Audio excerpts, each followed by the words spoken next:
अध्याय 2। भारत में यूरोपियों का प्रवेश और अंग्रेजों की विजय। यूरोप के पूर्वीय व्यापार में एक नया अध्याय। यूरोप के साथ भारत के व्यापारिक संबंध बहुत पुराने यूनानियों के जमाने के हैं। मध्यकाल में यूरोप और दक्षिण पूर्व एशिया के साथ भारत का व्यापार अनेक मार्गों से चलता था। एशिया में इस व्यापार का अधिकांश भाग अब व्यापारियों और जहाजियों द्वारा चलाया जाता था और इसके भूमध्य सागरीय और यूरोपीय भाग पर इटली वालों का लगभग एकाधिकार था। एशिया का माल यूरोप तक पहुंचने से पहले अनेक राज्यों से और हाथों से गुजरता था। फिर भी यह व्यापार बहुत लाभदायक होता था। वर्ष 1453 में उस्मानिया सल्तनत ने जब एशिया माइनर को जीत लिया और कुस्तुनतुनिया पर अधिकार कर लिया तो पूर्व और पश्चिम के बीच के पुराने व्यापारिक मार्ग तुर्कों के नियंत्रण में आ गए। इसके अलावा यूरोप और एशिया के व्यापार पर वेनिस और जेनेवा के व्यापारियों का अधिकार था और वे पश्चिमी यूरोप के नए राष्ट्रों, खासकर स्पेन और पुर्तगाल को इन पुराने व्यापारिक मार्गों से होने वाले व्यापार में भागीदार नहीं बनाना चाहते थे। इसलिए पश्चिमी यूरोप के देश और व्यापारी भारत और इंडोनेशिया के स्पाइस आइलैंड मसाले के द्वीप के लिए नए और अधिक सुरक्षित समुद्री मार्गों की तलाश करने लगे। स्पाइस आइलैंड मसाले के द्वीप को तब ईस्ट इंडीज के नाम से जाना जाता था। उनकी मंशा व्यापार पर अरबों और बेनिस वासियों के एकाधिकार को तोड़ना, तुर्कों की शत्रुता मोल लेने से बचना और पूर्व के साथ सीधे व्यापार संबंध स्थापित करना था।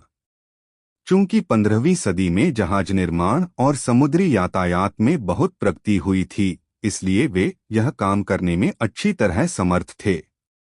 इसके अलावा पुनर्जागरण ने पश्चिमी यूरोप के लोगों में दुस्साहसी कार्य करने की भावना खूब भर दी थी। इस दिशा में पहला कदम पुर्तगाल और स्पेन ने उठाया। इन देशों के नाविकों ने अपनी अपनी सरकारों की सहायता से और उनकी आज्ञा पर भौगोलिक खोजों का एक महान युग आरंभ किया। वर्ष 1492 में स्पेन का कोलंबस भारत को खोजने निकला था, लेकिन वह अमेरिका की खोज कर बैठा। वर्ष 1498 में पुर्तगाल के वास्को डी गामा ने यूरोप से भारत तक का एक नया और पूरी तरह से समुद्री मार्ग ढूंढ निकाला। वह आशा अंतरीय होते हुए अफ्रीका का चक्कर लगाकर कालीकट पहुंचा। वह जिस माल को लेकर वापस लौटा वह पूरी यात्रा की कीमत के 60 गुना दामों पर बिका। इन और ऐसे ही दूसरे समुद्री मार्गों की खोजों ने विश्व के इतिहास में एक नए अध्याय का सूत्रपात किया। 17वीं और 18वीं सदियों में विश्व व्यापार में बेहद बढ़ोतरी हुई। यूरोप को अब एक खूब लंबा चौड़ा अमरीकी महाद्वीप उपलब्ध हो गया और यूरोप और एशिया के संबंध पूरी तरह बदल गए। 15वीं सदी के मध्य में अफ्रीका में यूरोपीय देशों ने प्रवेश किया तो उससे भी उनको आरंभिक पूंजी निर्माण का एक प्रमुख स्रोत प्राप्त हुआ। आरंभ में विदेशियों को अफ्रीकी सोने और हाथी दांत ने आकर्षित किया, परंतु बहुत जल्द ही गुलामों का व्यापार अफ्रीका के साथ व्यापार का प्रमुख भाग बन गया। 16वीं सदी में इस व्यापार पर स्पेन और पुर्तगाल का एकाधिकार रहा। बाद में इस व्यापार में डच, फ्रांसीसी और अंग्रेज व्यापारी छा गए। खासकर 1650 के बाद अनेक वर्षों तक हजारों अफ्रीकियों को गुलाम बनाकर वेस्ट इंडीज और उत्तरी तथा दक्षिणी अमेरिका में बेचा जाता रहा। कारखानों का माल लेकर गुलामों का व्यापार करने वाले जहाज यूरोप से अफ्रीका पहुंचते, अफ्रीका के तटों पर नीग्रो लोगों से माल की अदलाबदली करते, फिर इन दासों को लेकर अटलांटिक पार करते, वहां बागानों और खदानों की औपनिवेशिक पैदावार से उनकी अदलाबदली करते और फिर इस माल को यूरोप में बेच देते। तिकोने व्यापार से होने वाला यही बेपनाह मुनाफा था जिस पर इंग्लैंड और फ्रांस की व्यापारिक श्रेष्ठता स्थापित हुई। पश्चिमी यूरोप और उत्तरी अमेरिका की समृद्धि अधिकांशतः गुलामों के इसी व्यापार पर और गुलामों के मेहनत से चलने वाले बागानों पर निर्भर थी। इसके अलावा दास व्यापार और दासों की मेहनत से चल रहे बागानों के मुनाफे से ही वह पूंजी बनी जो 18वीं और 19वीं सदी की औद्योगिक क्रांति में काम आई। बाद में भारत से ले जाई गई दौलत ने भी ऐसी ही भूमिका निभाई। 16वीं सदी में ही यूरोप के व्यापारियों और सैनिकों ने एशियाई देशों में घुसने और फिर उनको अधीन बनाने का लंबा सिलसिला शुरू किया। बेहद मुनाफा देने वाले पूर्वी व्यापार पर लगभग एक सदी तक पुर्तगाल का एकाधिकार रहा। भारत में भी पुर्तगाल ने कोचीन, गोवा, यू और दमन में अपने व्यापारिक केंद्र खोले। पुर्तगालियों ने आरंभ से ही व्यापार के साथ शक्ति का भी प्रयोग किया। इस काम में उन्हें समुद्र पर राज करने वाले अपने हथियारबंद जहाजों की श्रेष्ठता से मदद मिली। जमीन पर भारत और एशिया की सैनिक शक्ति बहुत अधिक थी, मगर उनके मुकाबले मुट्ठी भर पुर्तगाली सैनिक और जहाजी समुद्र में अपनी स्थिति बनाए रखने में सफल रहे। मुगलों की जहाजरानी के लिए खतरे पैदा करके वे मुगल सम्राटों से भी अनेक व्यापार संबंधी छूटें लेने में सफल रहे। गोवा पर 1510 में अधिकार करने वाला अल्फांसो डी अल्बुकर्क जब वायसराय था तब फारस की खाड़ी में स्थिति हरमुज से लेकर मलाया में स्थित मलक्का तक और इंडोनेशिया के स्पाइस आइलैंड तक एशिया के पूरे समुद्र तट पर पुर्तगालियों ने अधिकार जमा लिया। उन्होंने भारत के तटीय क्षेत्र पर भी कब्जा कर लिया और अपना व्यापार तथा अपना अधिकार क्षेत्र बढ़ाने और यूरोपीय प्रतिद्वंद्वियों से अपने व्यापारिक एकाधिकार को सुरक्षित रखने के लिए लगातार लड़ाइयां लड़ते रहे। समुद्री डकैती और लूटपाट में भी वे पीछे न रहे। अमानवीय अत्याचार करने और अव्यवस्था फैलाने में भी उनका हाथ रहा। उनके बर्बर व्यवहार के बावजूद भारत में कुछ इलाकों पर उनका कब्जा लगभग एक सदी तक बना रहा। इसका कारण यह था कि खुले समुद्र पर उनका राज चलता था, उनके सैनिक और प्रशासक कड़े अनुशासन के पाबंद थे, और चूंकि दक्षिणी भारत साम्राज्य से बाहर था, इसलिए मुगलों की ताकत का सामना उनको नहीं करना पड़ा था। 16वीं सदी के उत्तरार्ध में इंग्लैंड और हॉलैंड और बाद में फ्रांस उभरती हुई व्यापारिक और प्रतिद्वंद्वी शक्तियां थीं। इन लोगों ने विश्व व्यापार पर स्पेनी और पुर्तगाली एकाधिकार के खिलाफ एक कड़ा संघर्ष छेड़ दिया। इस संघर्ष में स्पेन और पुर्तगाल की हार हुई। अब अंग्रेज और डच व्यापारी केप ऑफ गुड होप होकर भारत जाने वाले रास्ते का प्रयोग करने लगे और पूर्व में अपना साम्राज्य बनाने की दौड़ में शामिल हो गए। अंत में इंडोनेशिया पर जोका और भारत, श्रीलंका और मलाया पर अंग्रेजों का अधिकार हो गया। वर्ष 1602 में डच ईस्ट कंपनी की स्थापना हुई और डच संसद ने एक चार्टर स्वीकार करके कंपनी को युद्ध छेड़ने, संधियां करने, इलाके जीतने और किले बनाने के अधिकार दे दिए। उद्योगों की खास दिलचस्पी भारत में नहीं बल्कि इंडोनेशिया के जावा, सुमात्रा और स्पाइस आइलैंड जैसे द्वीपों में थी, जहां मसाले खूब पैदा होते थे। जल्द ही उन्होंने मलय जलमरूमध्य और इंडोनेशियाई द्वीपों से पुर्तगालियों को खदेड़ दिया और 1623 में इन क्षेत्रों पर अधिकार करने के प्रयास कर रहे अंग्रेजों को हराया। उन्होंने पश्चिमी भारत में गुजरात के सूरत, भड़ौच, केम्बे और अहमदाबाद, केरल के कोचीन, मद्रास के नागपत्तनम, आंध्र के मसूलीपट्टनम, बंगाल के चिंसूरा, बिहार के पटना और उत्तर प्रदेश के आगरा नगरों में भी व्यापार केंद्र खोले। वर्ष 1658 में उन्होंने पुर्तगालियों से श्रीलंका को भी जीत लिया। एशियाई व्यापार पर भी अंग्रेज व्यापारियों की लालच भरी निगाहें जमी थीं।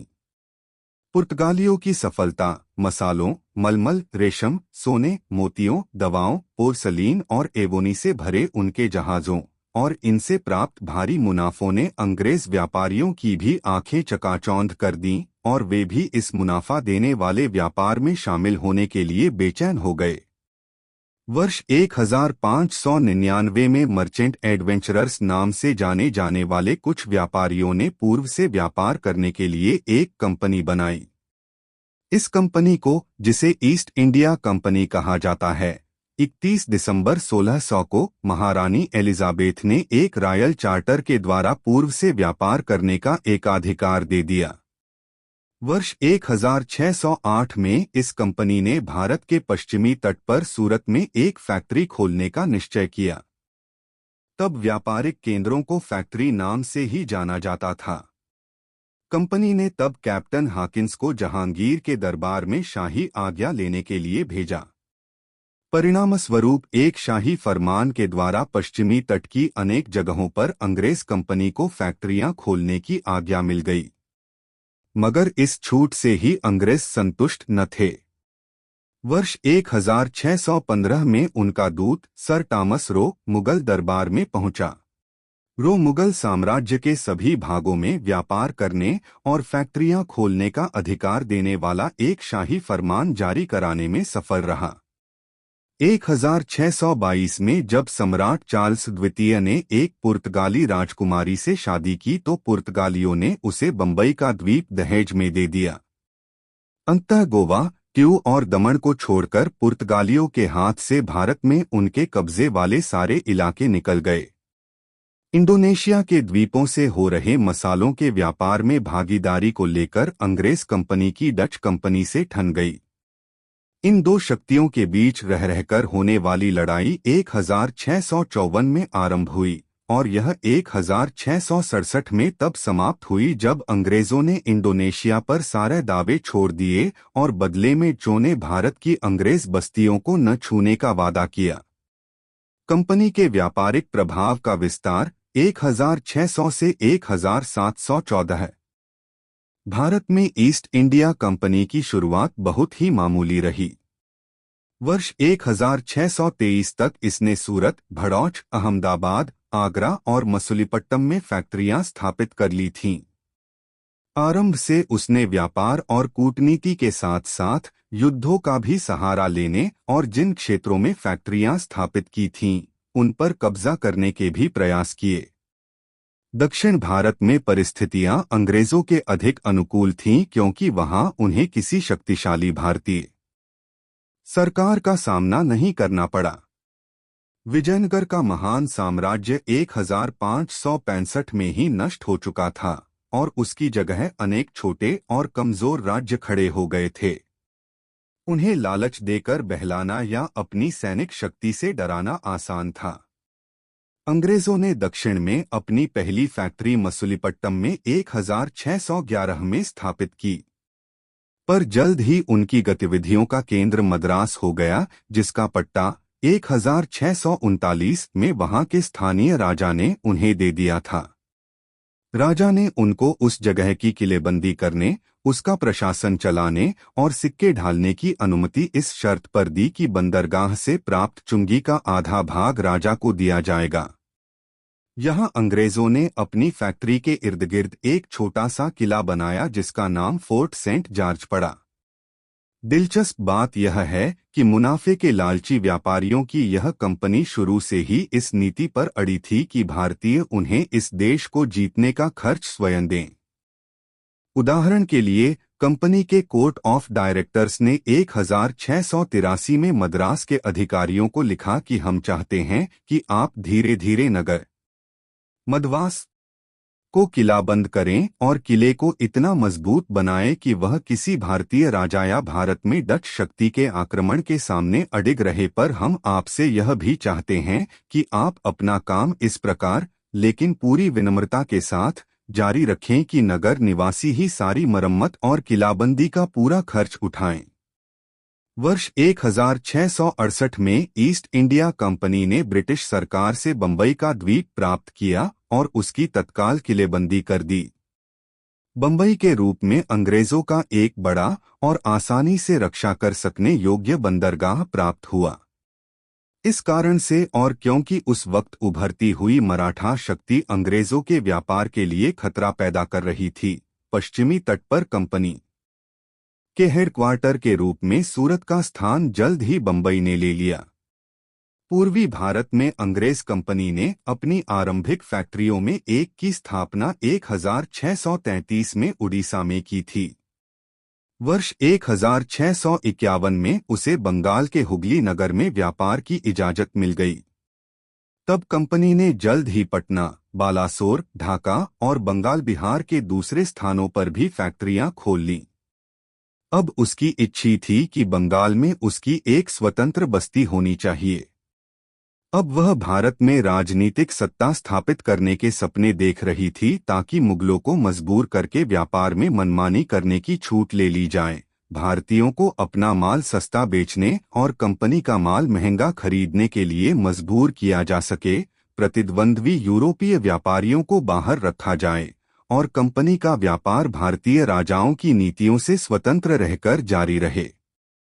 राजनीतिक सत्ता स्थापित करके कंपनी भारतीय राजस्व पाने और इस तरह इस देश को इसी के साधनों से जीतने की आशा कर सकती थी। उस समय ऐसी योजनाएं खुलकर सामने रखी गईं।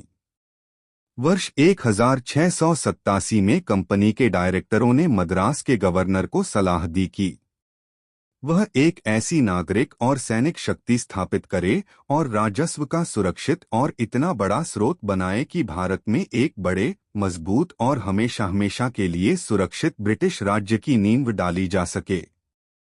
1689 में उन्होंने घोषणा की कि हमारे राजस्व में वृद्धि हमारा उतना ही बड़ा उद्देश्य है जितना कि हमारा व्यापार।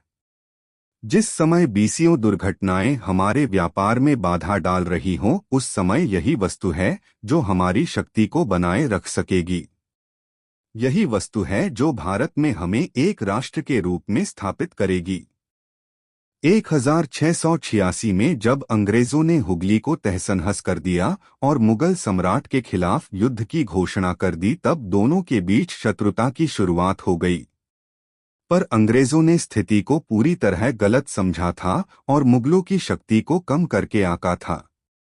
औरंगजेब के शासन में मुगल साम्राज्य अभी भी ईस्ट इंडिया कंपनी की मामूली ताकत पर बहुत भारी था। युद्ध का अंत अंग्रेजों के लिए घातक रहा। उन्हें बंगाल स्थित उनकी फैक्ट्रियों से खदेड़ दिया गया और वे गंगा के मुहाने के एक द्वीप में शरण लेने के लिए बाध्य हो गए, जो बीमारियों का गढ़ था। उनकी सूरत, मसूलीपट्टनम और विशाखापत्तनम स्थित फैक्ट्रियों पर भी कब्जा हो गया और बंबई स्थित उनके किले पर घेरा पड़ गया।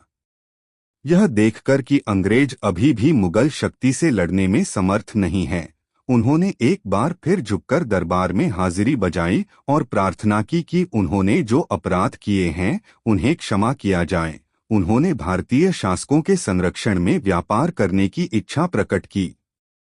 जाहिर है कि उन्हें सबक मिल चुका था। मुगल सम्राट से व्यापार संबंधी छूटें लेने के लिए एक बार फिर उन्होंने चापलूसी और विनम्रता का सहारा लिया। मुगल अधिकारियों ने अंग्रेजों की बदमाशी को फौरन माफ कर दिया। वे यह तो जान भी नहीं सकते थे कि हानिकर दिखने वाले ये विदेशी व्यापारी एक दिन देश के लिए गंभीर खतरा बन जाएंगे।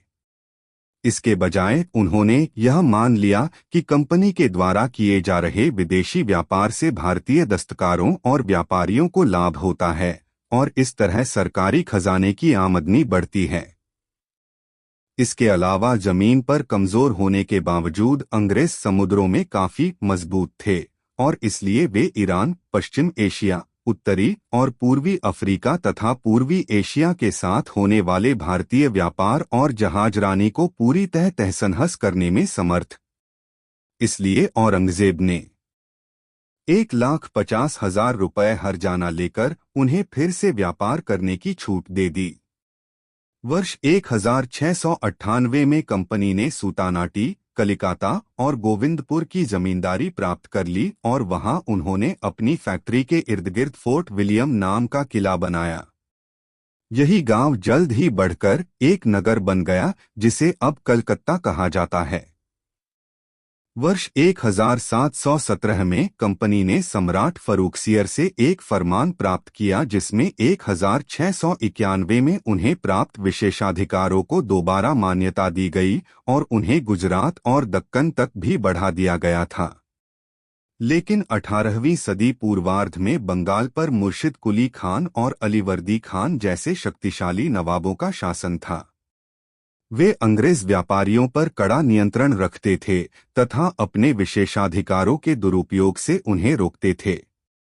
उन्होंने अंग्रेजों को कलकत्ता की किलेबंदी को मजबूत बनाने और नगर पर स्वतंत्र रूप से शासन करने की छूट भी नहीं दी। यहाँ ईस्ट इंडिया कंपनी नवाब का एक जमींदार होकर रह गई। कंपनी की राजनीतिक महत्वाकांक्षाएं तो पूरी न हुई, मगर उसका व्यापार पहले से बहुत अधिक फला फूला। भारत से इंग्लैंड में होने वाला प्रतिवर्ष आयात 1708 में 5 लाख पौंड का था, मगर 1740 तक वह 1,795,000 पौंड का हो गया। मद्रास, बंबई और कलकत्ता की अंग्रेज बस्तियां विकसित हो रहे नगरों का केंद्र बन गईं। बड़ी संख्या में भारतीय व्यापारी और बैंकर इन नगरों की ओर आकर्षित हुए। ऐसा अंशतः इन नगरों में उपलब्ध नए व्यापारिक अवसरों के कारण था, और अंशतः इस कारण कि मुगल साम्राज्य के बिखरने से इन नगरों के बाहर अनिश्चित और असुरक्षा की जो परिस्थितियां थीं। 18वीं सदी के मध्य तक मद्रास की जनसंख्या बढ़कर 3 लाख, कलकत्ता की 2 लाख और बंबई की 70,000 हो चुकी थी। 1600 के चार्टर में केप ऑफ गुड होप के पूर्व में व्यापार करने का एकाधिकार कंपनी को 15 वर्षों के लिए दिया गया था। इस कंपनी का स्वरूप एक पूरी तरह बंद निगम या इजारदारी जैसी थी। भारत में कंपनी की कोई फैक्ट्री एक किलाबंद क्षेत्र जैसी होती थी, जिसके अंदर गोदाम, दफ्तर और कंपनी के कर्मचारियों के लिए घर होते थे। ध्यान दें कि इन फैक्ट्रियों में उत्पादन का कोई काम नहीं होता था। कंपनी के कर्मचारियों को बहुत कम वेतन मिलता था। उनकी वास्तविक आमदनी का स्रोत देश के ही अंदर का वह व्यापार था जिसकी छूट उन्हें कंपनी देती थी, और इसी आमदनी के लिए ये कर्मचारी भारत में नौकरी करने के लिए बेचैन रहते थे। हाँ, भारत और यूरोप के बीच व्यापार करने का अधिकार केवल कंपनी के लिए सुरक्षित था। दक्षिण में अंग्रेजों और फ्रांसीसियों के बीच टकराव। नए नए क्षेत्र और राजनीतिक सत्ता स्थापित करने की अंग्रेज ईस्ट इंडिया कंपनी की जो महत्वाकांक्षा 17वीं सदी के अंत में औरंगजेब के हाथों धूल चाटने लगी थी, वह 1740 के दशक में दोबारा उभरी, जब मुगल साम्राज्य का पतन कुछ कुछ स्पष्ट होने लगा। नादिर शाह के हमले के बाद केंद्रीय सत्ता का पतन खुलकर सामने आ गया था, लेकिन पश्चिमी भारत में विदेशी घुसपैठ की बहुत गुंजाइश न थी, क्योंकि वहां शक्तिशाली मराठों का प्रभुत्व था। पूर्वी भारत में अलीवर्दी खान ने कड़ा नियंत्रण कायम कर रखा था, लेकिन दक्षिण भारत में परिस्थितियां विदेशी दुस्साहसकारियों के लिए धीरे धीरे अनुकूल होती जा रही थीं। वहां औरंगजेब की मृत्यु के बाद केंद्रीय सत्ता नहीं रह गई थी, और 1748 में निजामुल मुल्क आसफजाह की मौत के बाद उसका मजबूत शासन भी नहीं रह गया था। इसके अलावा चौथ वसूलने के लिए मराठा सरदार हैदराबाद और दक्षिण के दूसरे भागों पर लगातार हमले करते रहते थे। इन हमलों के कारण राजनीतिक परिस्थितियां अनिश्चित हो गई थीं और प्रशासन नष्ट हो गया था। कर्नाटक में गद्दी के लिए भाई भाई से लड़ रहा था। इन परिस्थितियों में विदेशियों को अपना राजनीतिक प्रभाव फैलाने और दक्षिण भारतीय राज्यों के मामलों पर नियंत्रण स्थापित करने में सहायता मिली। लेकिन व्यापारिक और राजनीतिक दावे सामने रखने में अंग्रेज अकेले न थे। वे 17वीं सदी के अंत तक अपने पुर्तगाली और डच प्रतिद्वंद्वियों को तो नष्ट कर चुके थे, पर फ्रांस एक नया प्रतिद्वंद्वी बनकर खड़ा हो गया था। वर्ष 1744 से 1763, अर्थात लगभग 20 वर्षों तक भारतीय व्यापार, संपत्ति और क्षेत्र पर अधिकार के लिए फ्रांसीसियों और अंग्रेजों में भयानक युद्ध होते रहे। फ्रांसीसी ईस्ट इंडिया कंपनी की स्थापना 1664 में हुई थी। पूर्वी तट पर कलकत्ता के पास चंद्रनगर में और पांडिचेरी में उसने एक मजबूत स्थिति बना ली थी। पांडिचेरी को पूरी तरह किलाबंद किया गया था। पूर्वी तथा पश्चिमी तटों के बंदरगाहों में फ्रांसीसी कंपनी की कुछ और फैक्ट्रियां भी थीं। इसने हिंद महासागर में मॉरिशस और रियूनियन के द्वीपों पर भी कब्जा कर रखा था। फ्रांसीसी ईस्ट इंडिया कंपनी बुरी तरह फ्रांस सरकार पर निर्भर थी, जो अनुदान, कर्जे और दूसरी सुविधाएं देकर उसकी सहायता करती रहती थी। फलस्वरूप उस पर सरकार का बहुत अधिक नियंत्रण था और वही 1723 के बाद डायरेक्टरों की नियुक्ति करती रहती थी। कंपनी पर सरकार का यह नियंत्रण उसके लिए बहुत हानिकारक सिद्ध हुआ। उस समय फ्रांस में एक निरंकुश, अर्धसामंती और अलोकप्रिय सरकार थी जो भ्रष्टाचार, निकम्मापन और अस्थायित्व की मारी हुई थी। भविष्योन्मुखी न होकर यह सरकार पतित परंपराओं में जकड़ी हुई और आम तौर पर समय की आवश्यकताओं को समझने से दूर थी। इस तरह की सरकार का नियंत्रण कंपनी के हितों के लिए घातक ही हो सकता था। 1742 में यूरोप में फ्रांस और इंग्लैंड का युद्ध भड़क उठा। यूरोप का यह इंग्लैंड फ्रांस युद्ध जल्द ही भारत तक पहुंच गया और यहां दोनों ईस्ट इंडिया कंपनियां टकराने लगीं। वर्ष 1748 में फ्रांस और इंग्लैंड का सामान्य युद्ध समाप्त हो गया।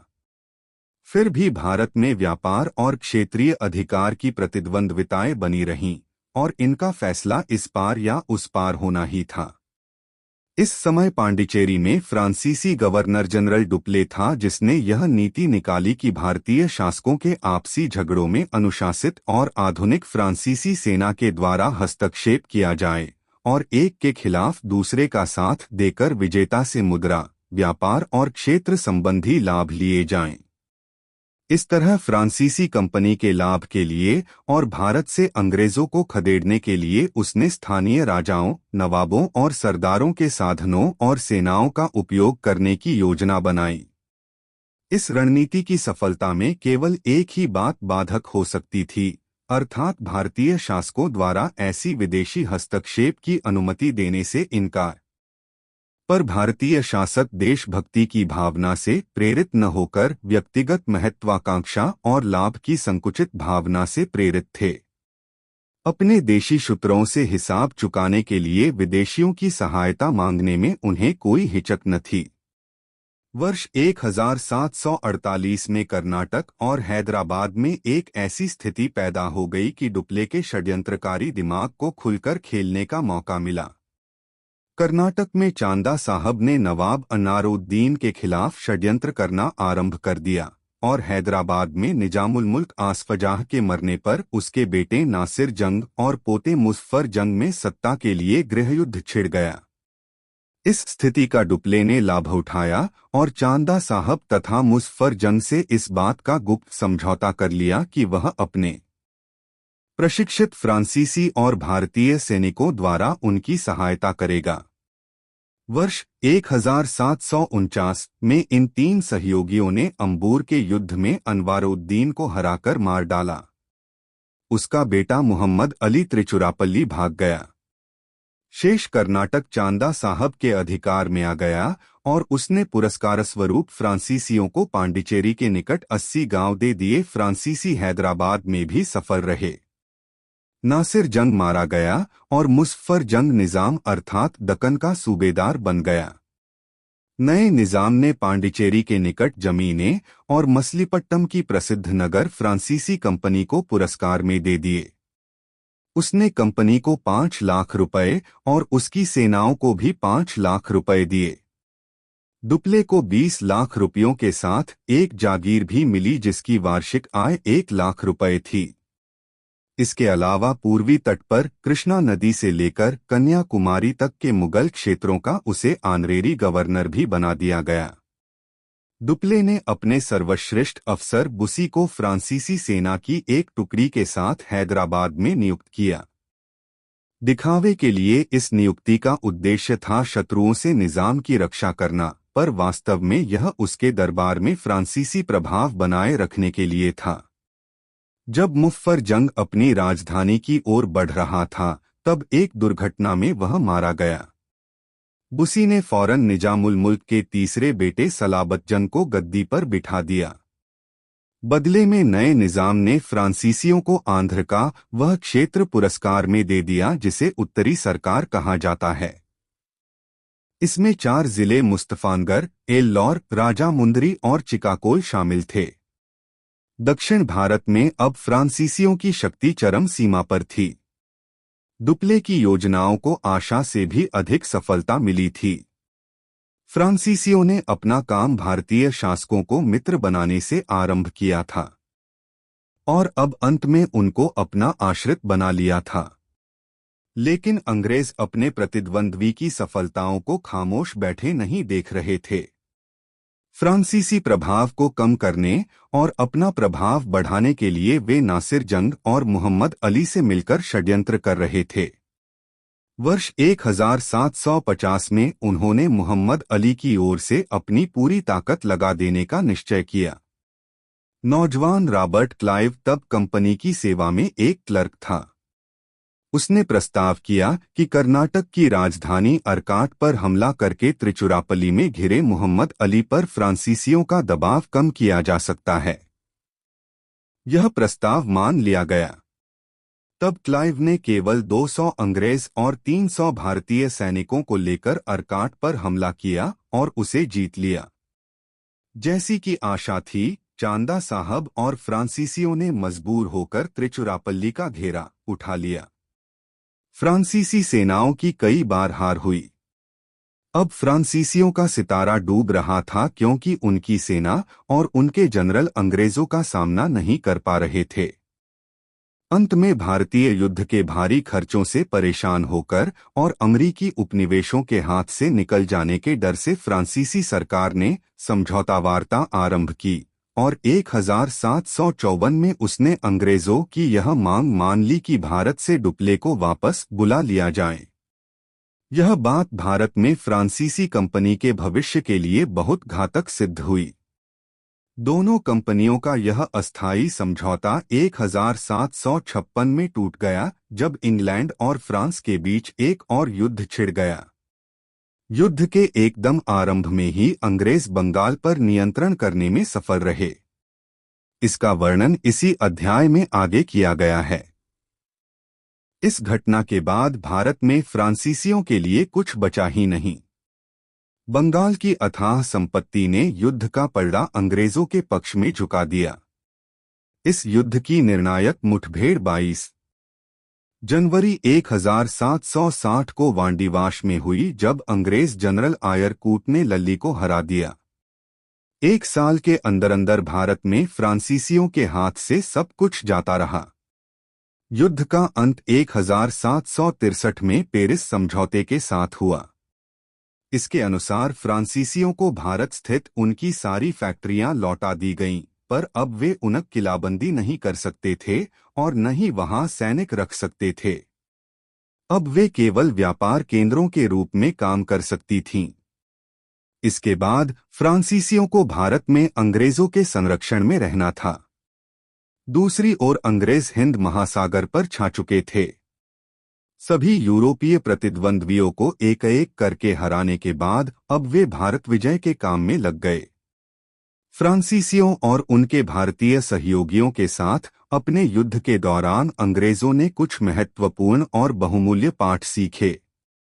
पहला यह कि देश में राष्ट्रवादी भावना के अभाव के कारण वे भारतीय शासकों के आपसी झगड़ों का फायदा उठाकर अपनी राजनीतिक महत्वाकांक्षाएं पूरी कर सकते थे। दूसरे, पश्चिमी तर्ज पर प्रशिक्षित यूरोपीय या भारतीय पैदल सेना आधुनिक अस्त्रों से लेस होकर और तोपखाने का सहारा लेकर पुरानी तर्ज वाली भारतीय सेनाओं को घमासान युद्धों में आसानी से हरा सकती थी। तीसरे, यह सिद्ध हो गया कि यूरोपीय तर्ज पर प्रशिक्षित और हथियारबंद भारतीय सैनिक यूरोपीय सैनिक जैसा ही अच्छा सैनिक बन सकता था। और चूंकि भारतीय सैनिकों में भी राष्ट्रवादी भावना का अभाव था, इसलिए जो भी उसे अच्छा पैसा दे वह उन्हें अपनी सेवा में रख सकता था। अंग्रेजों ने अब अंग्रेज अफसरों की देखभाल में सिपाही कहे जाने वाले भारतीय सैनिकों की एक शक्तिशाली सेना बनाने का काम आरंभ कर दिया।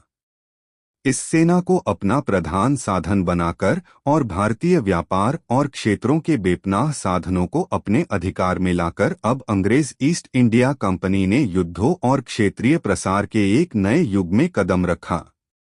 बंगाल पर अंग्रेजों का अधिकार। भारत में ब्रिटिश राजनीतिक सत्ता का आरंभ 1757 के प्लासी के युद्ध से माना जा सकता है, जब अंग्रेज ईस्ट इंडिया कंपनी की सेना ने बंगाल के नवाब सिराजुद्दौला को हरा दिया। इसके पहले दक्षिण भारत में फ्रांसीसियों के साथ अंग्रेजों के टकराव तो पूर्वाभ्यास मात्र थे। इन टकरावों से प्राप्त अनुभव का बंगाल में अच्छी तरह उपयोग किया गया। बंगाल तब भारत का सबसे उपजाऊ और धनी प्रांत था। इसके उद्योग धंधे और व्यापार बहुत विकसित थे। प्रांत से ईस्ट इंडिया कंपनी और उसके कर्मचारियों के लाभदायक व्यापारिक हित जुड़े थे। वर्ष 1717 में मुगल सम्राट के एक शाही फरमान द्वारा अंग्रेजों को बहुमूल्य विशेषाधिकार मिले हुए थे। इस फरमान के अनुसार कंपनी को बिना कर चुकाए बंगाल से अपने सामान का आयात निर्यात करने की आज़ादी मिली हुई थी और इन मालों की आवाजाही पर पास या दस्तक जारी रखने का उसे अधिकार था। कंपनी के कर्मचारियों को भी निजी व्यापार की छूट थी, हालांकि उनको फरमान की सुरक्षा प्राप्त न थी। उनको वही कर देने पड़ते थे जो भारतीय व्यापारियों को। यह फरमान कंपनी और बंगाल के नवाब के बीच झगड़े की जड़ बना हुआ था। इसका एक नतीजा यह था कि बंगाल की सरकार को राजस्व की हानि होती थी। दूसरे, कंपनी को दस्तक जारी करने का जो अधिकार मिला था उसका दुरुपयोग कंपनी के कर्मचारी अपने निजी व्यापार पर भी कर न चुकाने के लिए करते थे। मुर्शिद कुली खान से लेकर अलीवर्दी खान तक बंगाल के सभी नवाबों ने 1717 के फरमान की अंग्रेजों की व्याख्या पर आपत्ति की थी। उन्होंने कंपनी को खजाने में एकमुश्त रकमें देने के लिए मजबूर कर दिया था और दस्तकों के दुरुपयोग को सख्ती से बंद करा दिया था। इस मामले में कंपनी को भी नवाब का अधिकार भानना पड़ा था, मगर उसके कर्मचारी इस अधिकार से बचने और उसका उल्लंघन करने का कोई मौका नहीं छोड़ते थे। पानी तब सर से ऊपर आ गया जब 1756 में युवक और जल्द क्रोधित हो जाने वाला सिराजुद्दौला अपने दादा अलीवर्दी खान की जगह गद्दी पर बैठा। उसने अंग्रेजों से मांग की कि वे जिन शर्तों पर मुर्शिद कुली खान के जमाने में व्यापार करते थे उन्हीं शर्तों पर अब भी व्यापार करें। अंग्रेजों ने जो दक्षिण भारत में फ्रांसीसियों को हराकर खुद को ताकतवर महसूस करते थे, इस बात को मानने से इनकार कर दिया। वे अपने मालों पर नवाब को कर चुकाने को तैयार नहीं हुए, उल्टे उन्होंने उन भारतीय मालों पर भारी महसूल लगा दिए जो कलकत्ता आते थे। कलकत्ता तब उनके नियंत्रण में था। युवक नवाब स्वाभाविक था कि क्रोधित हो उठता। उसे शंका थी कि कंपनी उसकी शत्रु है और बंगाल की गद्दी की लड़ाई में उसके दुश्मनों का साथ दे रही है। बात तब हद से आगे बढ़ गई जब नवाब से आज्ञा लिए बगैर कंपनी ने कलकत्ता की किलाबंदी शुरू कर दी, क्योंकि उसे तब चंद्रनगढ़ में जमे फ्रांसीसियों के साथ युद्ध की आशंका थी। सिराज ने सही तौर पर इस हरकत को अपनी प्रभुता पर एक चोट समझा।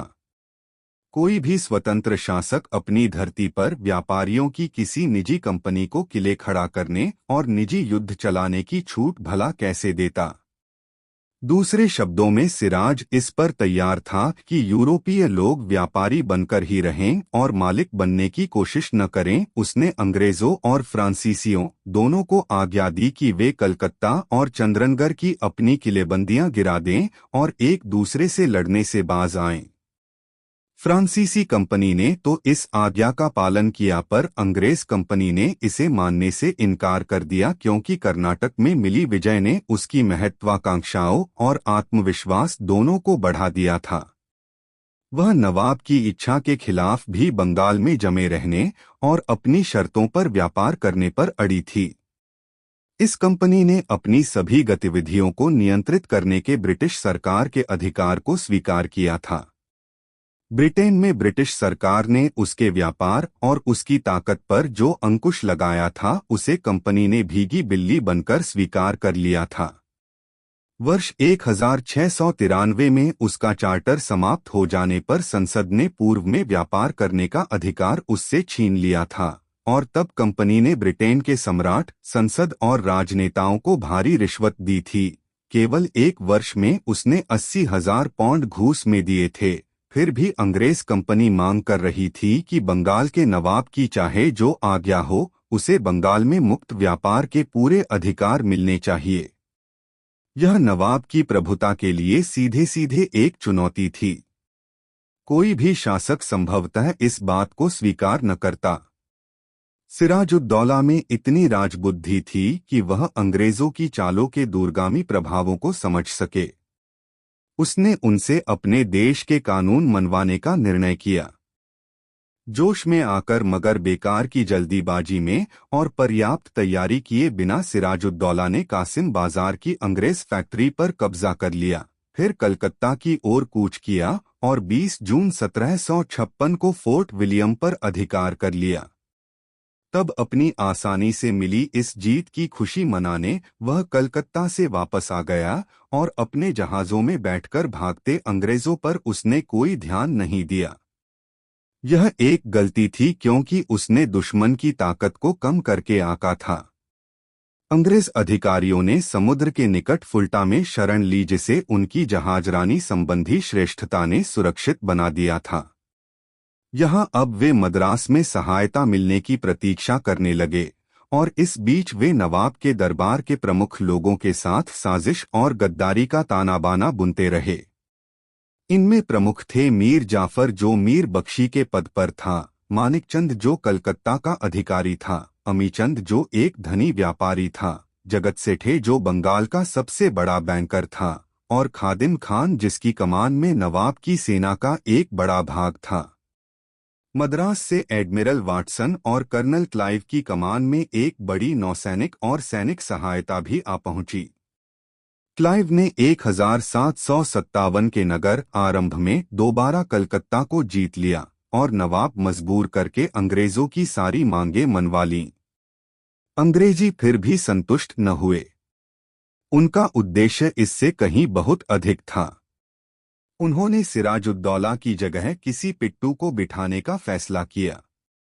बंगाल की गद्दी पर युवक नवाब की जगह मीर जाफर को बिठाने की जो साजिश नवाब के दुश्मनों ने रची थी, उसमें शामिल होने के बाद अंग्रेजों ने नवाब के सामने ऐसी मांगें रखीं जिन्हें पूरा करना असंभव था। दोनों पक्षों को लग गया कि उन्हें जल्द ही एक निर्णायक युद्ध लड़ना होगा। 23 जून 1757 को मुर्शिदाबाद से 20 मील दूर प्लासी के मैदान में उनकी सेनाएं आमने सामने हुईं। प्लासी का यह निर्णायक युद्ध केवल कहने को युद्ध था।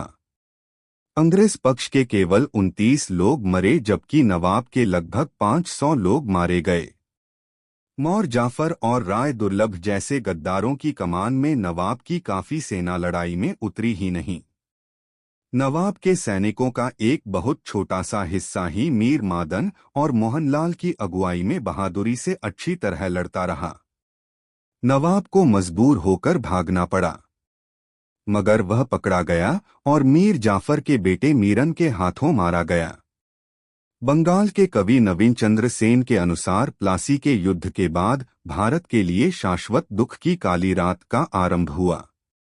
अंग्रेजों ने मीर जाफर को बंगाल का नवाब घोषित किया और फिर उससे अपना इनाम मांगने लगे।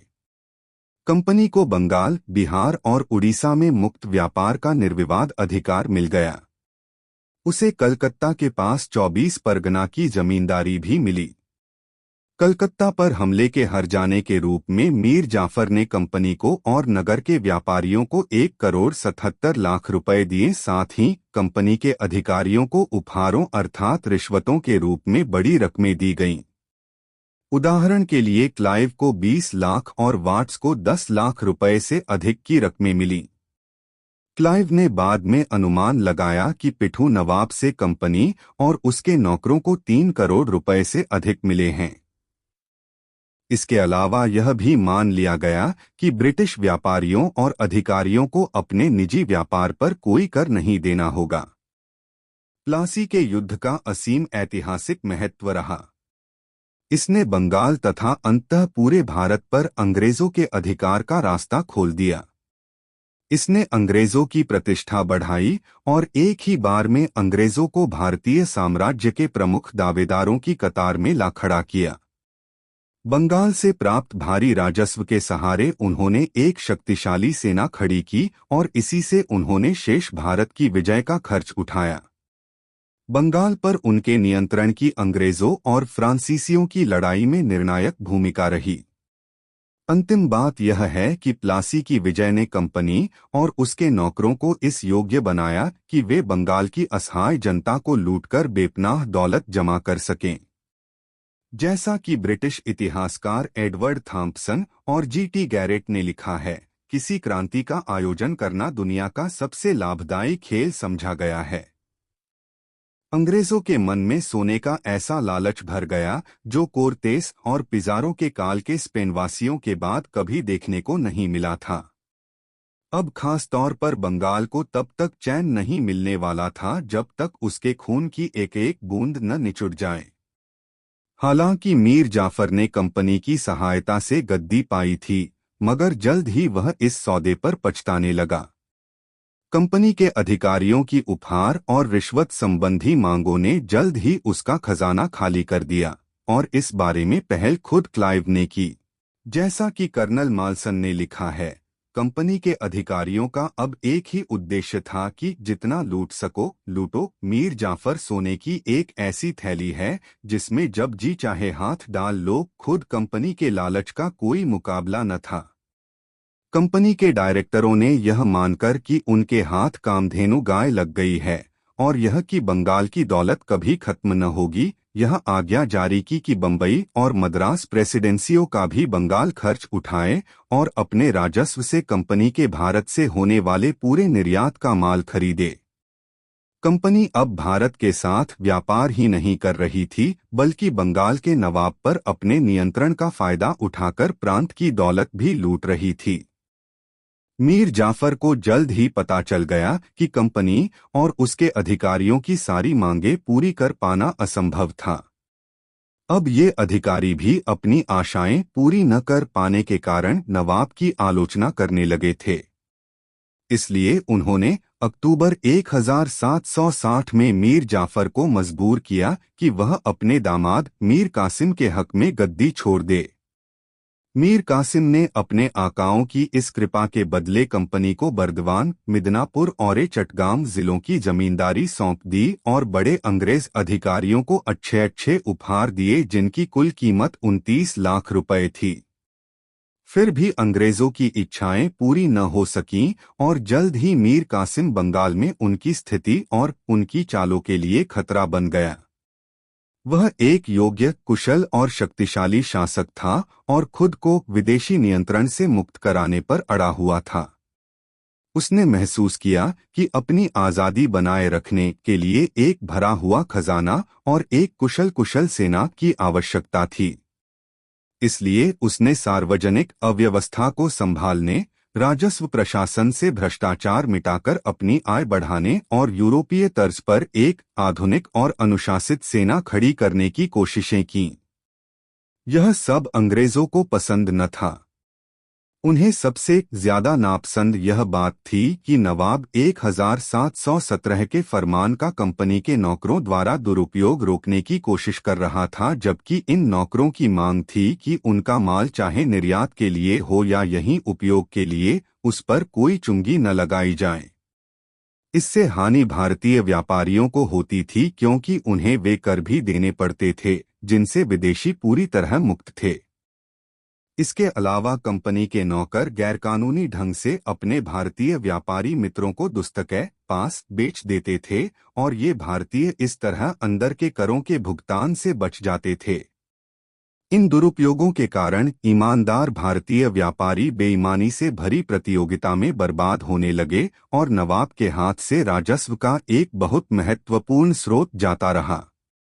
साथ ही कंपनी और उसके नौकर भारतीय अधिकारियों और जमींदारों को उपहार और घूस देने के लिए बाध्य करते थे। वे भारतीय दस्तकारों, किसानों और व्यापारियों को अपना माल अंग्रेजों को सस्ता बेचने और अंग्रेजों का माल महंगा खरीदने पर मजबूर करते थे। जो लोग ऐसा न करते उन्हें अक्सर कोड़े मारे जाते या जेल भेज दिया जाता। हाल ही में एक ब्रिटिश इतिहासकार पर्सिवल स्पियर ने इस काल को खुली और निर्लज्जतापूर्ण लूटपाट का युग बताया है। वास्तव में अपनी समृद्धि के लिए प्रसिद्ध बंगाल धीरे धीरे नष्ट हो रहा था। मीर कासिम को लगा कि अगर ये बदमाशियां जारी रहीं तो वह कभी बंगाल को शक्तिशाली न बना सकेगा और न ही खुद को कंपनी के चुंगल से मुक्त कर सकेगा। इसलिए उसने यह कड़ा कदम उठाया कि आंतरिक व्यापार पर सभी महसूल खत्म कर दिए और इस तरह अपनी प्रजा को वे छूटें दे दीं जो अंग्रेजों ने बलपूर्वक प्राप्त की थीं। मगर विदेशी व्यापारी अपने और भारतीय व्यापारियों के बीच समानता हो यह बर्दाश्त करने को अब तैयार न थे। उन्होंने भारतीय व्यापारियों पर दोबारा महसूल लगाए जाने की मांग की। एक और लड़ाई अब सामने नजर आ रही थी। सच्चाई यह थी कि अब बंगाल के दो स्वामी नहीं हो सकते थे। मीर कासिम तो यह समझता था कि वह एक स्वतंत्र शासक है, मगर अंग्रेज यह मांग कर रहे थे कि वह उनके हाथों की कठपुतली बना रहे क्योंकि उन्होंने ही उसे गद्दी पर बिठाया था। अनेक लड़ाइयों के बाद मीर कासिम 1763 में हरा दिया गया। तब वह अवध भाग गया जहां उसने अवध के नवाब शुजाउद्दौला और भगोड़े मुगल बादशाह शाह आलम द्वितीय के साथ एक समझौता किया। कंपनी की सेना के साथ इन तीनों सहयोगियों की मुठभेड़ 22 अक्टूबर 1764 को बक्सर में हुई जिसमें ये तीनों हारे। यह भारतीय इतिहास के सबसे निर्णायक युद्धों में से एक था क्योंकि इसने दो बड़ी भारतीय शक्तियों की संयुक्त सेना पर अंग्रेजी सेना की श्रेष्ठता सिद्ध कर दी। इस युद्ध ने अंग्रेजों को बंगाल, बिहार और उड़ीसा का निर्विवाद शासक बना दिया और अवध भी उनकी दया का मुहताज हो गया। इस बीच 1765 में क्लाइव बंगाल का गवर्नर बनकर लौट आया था। उसने बंगाल में सत्ता पाने और शासन के सारे अधिकार नवाब से छीनकर कंपनी को दिलाने का यह अवसर न चूकने का फैसला किया। वर्ष 1763 में अंग्रेजों ने मीर जाफर को दोबारा नवाब बना दिया था और कंपनी तथा उसके अधिकारियों के लिए बड़ी बड़ी रकमें ली थीं। मीर जाफर के मरने पर उन्होंने उसके दूसरे बेटे निजामुद्दौला को गद्दी पर बिठाया और बदले में उससे 20 फरवरी 1765 को एक नई संधि पर दस्तखत करा लिए। इस संधि के अनुसार नवाब को अपनी अधिकांश सेना भंग कर देना था और बंगाल का शासन एक नायब सूबेदार के सहारे चलाना था जिसकी नियुक्ति कंपनी करती और जिसे कंपनी की स्वीकृति के बिना नहीं हटाया जा सकता था। इस तरह कंपनी ने बंगाल के प्रशासन निजामत पर पूरा अधिकार जमा लिया। कंपनी की बंगाल कौंसिल के सदस्यों ने एक बार फिर नए नवाब से लगभग 15 लाख रुपए झटक लिए। शाह आलम द्वितीय अभी भी साम्राज्य का नाम मात्र का प्रमुख था। उससे कंपनी ने बंगाल, बिहार और उड़ीसा की दीवानी अर्थात राजस्व वसूल करने का अधिकार प्राप्त कर लिया। इस तरह बंगाल के ऊपर उसके नियंत्रण को कानूनी मान्यता मिल गई और इस सबसे समृद्ध भारतीय प्रांत का पूरा राजस्व उसके हाथों में आ गया। बदले में कंपनी ने शाह आलम द्वितीय को 26 लाख रुपए दिए और उसे कोरा और इलाहाबाद जिले भी जीतकर दे दिए। सम्राट 6 वर्षों तक इलाहाबाद के किले में अंग्रेजों का लगभग कैदी बनकर रहा। अवध के नवाब शुजाउद्दौला को भी लड़ाई के हरजान के रूप में कंपनी को 50 लाख रुपए देने पड़े। इसके अलावा दोनों ने एक संधि पर हस्ताक्षर किए। इसके अनुसार अगर नवाब पर बाहरी हमला होता तो कंपनी उसकी सहायता करती। शर्त यह थी कि नवाब को अपनी सहायता के लिए भेजी गई सेना के बदले में कंपनी को धन देना पड़ता। इस समझौते के द्वारा अवध का नवाब भी कंपनी का आश्रित बनकर रह गया।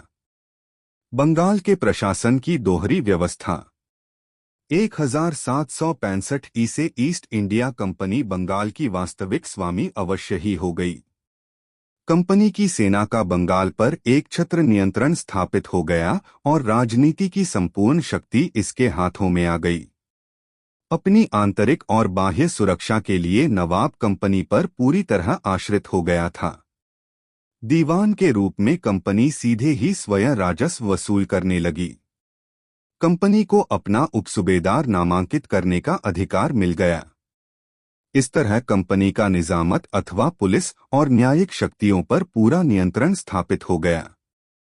इतिहास में इस व्यवस्था को दोहरी या द्वैध सरकार कहा जाता है।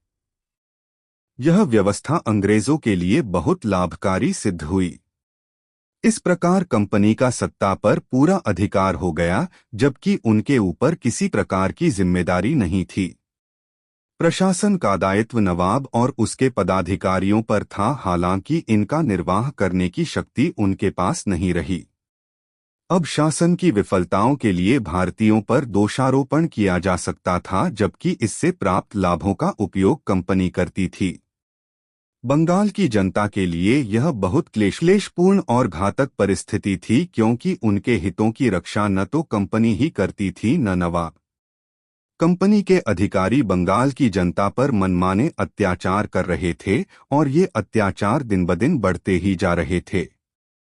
क्लाइव के शब्दों में, मैं केवल इतना ही कहूंगा कि स्वेच्छाचारी शासन, भ्रांति, घूसखोरी, भ्रष्टाचार और जबरन धन खसोटने का ऐसा दृश्य बंगाल के अलावा किसी भी अन्य देश में कभी देखा सुना नहीं गया। इतनी अन्यायपूर्ण लूट खसोट से कंपनी बेशुमार संपत्ति बटोरने में जुटी हुई थी। जब से मीर जाफर ने 2 बार सूबेदारी संभाली थी, बंगाल, बिहार और उड़ीसा, इन तीनों प्रांतों से 30 लाख स्टर्लिंग पौंड की राजस्व वसूली का काम सीधे कंपनी के अधिकारियों की मुट्ठी में आ गया था।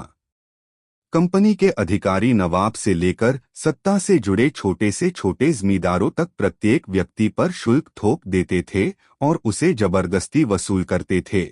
कंपनी के पदाधिकारी अपनी ओर से बंगाल की संपदा को दोनों हाथों से बटोर रहे थे, जिसके परिणामस्वरूप बंगाल कंगाली के कगार पर आ पहुंचा।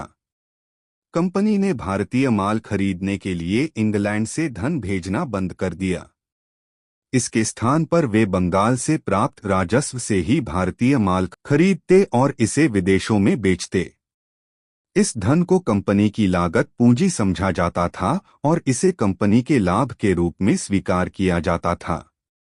सबसे बढ़कर बात यह थी कि मुनाफे के इस धन में से ब्रिटिश सरकार भी अपना हिस्सा चाहती थी। 1767 ही में ब्रिटिश सरकार ने कंपनी को 4 लाख पौंड का भुगतान करने का आदेश दिया।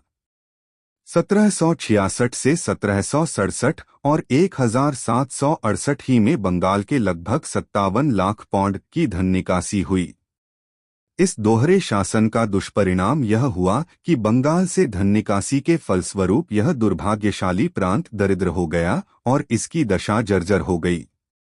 1707 ई में बंगाल में अकाल पड़ा। यह अकाल मानव जाति के इतिहास में पड़े भयंकर अकालों में से एक सिद्ध हुआ। लाखों की संख्या में लोगों की मृत्यु हुई और बंगाल की 1/3 जनसंख्या को इस विध्वंस के भीषण परिणाम भुगतने पड़े। हालांकि यह अकाल वर्षों के अभाव के कारण पड़ा था, इसका विनाशकारी प्रभाव कंपनी के नीतियों के फलस्वरूप बहुत बढ़ गया था। वारेन हेस्टिंग्ज 1772 से 85 और कॉर्नवालिस 1786 से 93 के युद्ध। 1772 तक ईस्ट इंडिया कंपनी भारत की एक प्रमुख शक्ति बन चुकी थी और अब आगे विजय से पहले इसके इंग्लैंड में बैठे डायरेक्टर और भारत में इसके अधिकारी बंगाल में अपनी स्थिति को मजबूत बना लेना चाहते थे।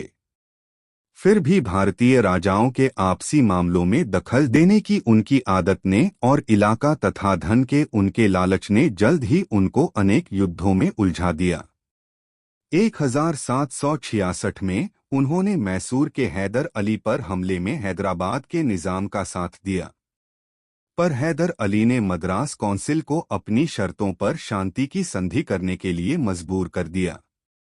फिर 1775 में अंग्रेजों का मराठों से टकराव हुआ। तब मराठों में शासन के लिए एक कड़ा संघर्ष चल रहा था, जिसमें बालक पेशवा माधवराव द्वितीय के समर्थक नाना फडणवीस के नेतृत्व में एक ओर थे और रघुनाथ राव के समर्थक दूसरी ओर थे। बंबई के ब्रिटिश अधिकारियों ने रघुनाथ राव की ओर हस्तक्षेप का निश्चय किया।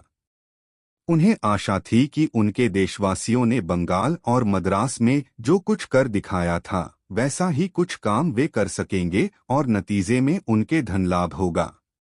इस कारण वे मराठों के साथ एक लंबी लड़ाई में उलझ गए जो 1775 से 1782 तक चली।